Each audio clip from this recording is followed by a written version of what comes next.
Hello বন্ধুরা, কেমন আছেন সবাই? আশা করি ভালো আছেন। আপনাদের প্রিয় চ্যানেল তারকা গল্পে আপনাদের সবাইকে স্বাগতম।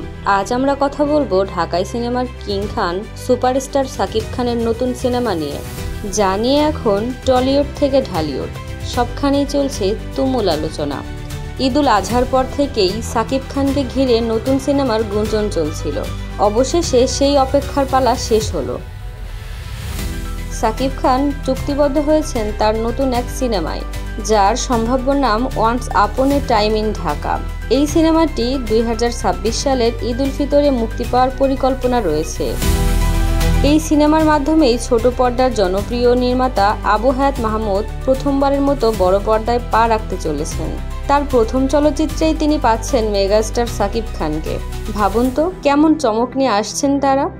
শোনা যাচ্ছে once upon A time in Dhaka সিনেমার ট্যাগলাইন হবে আমি কালা। আর এই সিনেমায় সাকিব খান অভিনয় করবেন কালা জাহাঙ্গীর নামের একটি চরিত্রে। 90 দশকের ঢাকার আন্ডারওয়ার্ল্ড এবং গ্যাং পলিটিক্সের বাস্তব কিছু ঘটনা অবলম্বনে তৈরি হচ্ছে এই সিনেমার গল্প। সাকিব খান ছাড়াও এই সিনেমায় অভিনয় করতে পারেন গুণী অভিনেতা তারিক আনাম খান, দিলারা জামান এবং শহীদুজ্জামান সেলিম। তবে সাকিবের বিপরীতে নায়িকা কে হচ্ছেন তা নিয়ে এখনও সাসপেন্স রয়েছে। খুব শীঘ্রই এই বিষয়ে চমকপ্রদ ঘোষণা আসবে বলে জানা গেছে। এই সিনেমা নিয়ে আরও একটি বড় আলোচনার বিষয় হলো সাকিব খানের পারিশ্রমিক। সোশ্যাল মিডিয়ায় গুঞ্জন ছড়িয়েছে যে এই সিনেমার জন্য সাকিব খান নাকি 3 কোটি টাকা পারিশ্রমিক নিচ্ছেন এবং সাইনিং মানি হিসেবে 1 কোটি টাকা চুক্তি করেছেন। তবে পরিচালক আবু হায়াত মাহমুদ এই খবরকে গুজব বলে উড়িয়ে দিয়েছেন এবং দর্শকের এমন গুজবে কান না দিতে অনুরোধ করেছেন। সাকিবের ঘনিষ্ঠ সূত্রে জানিয়েছে তিনি 3 কোটি টাকা নিচ্ছেন না, তবে 2 কোটির বেশি এবং সাইনিং মানি প্রায় 1 কোটি টাকা।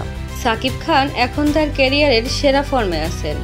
প্রিয়তমা, তুফান, তাণ্ডব এর মতো সুপারহিট সিনেমার পর তার এই নতুন প্রজেক্ট নিয়ে ভক্তদের উন্মাদনা তুঙ্গে। আগামী অক্টোবর মাস থেকে এই সিনেমার শুটিং শুরু হওয়ার কথা রয়েছে।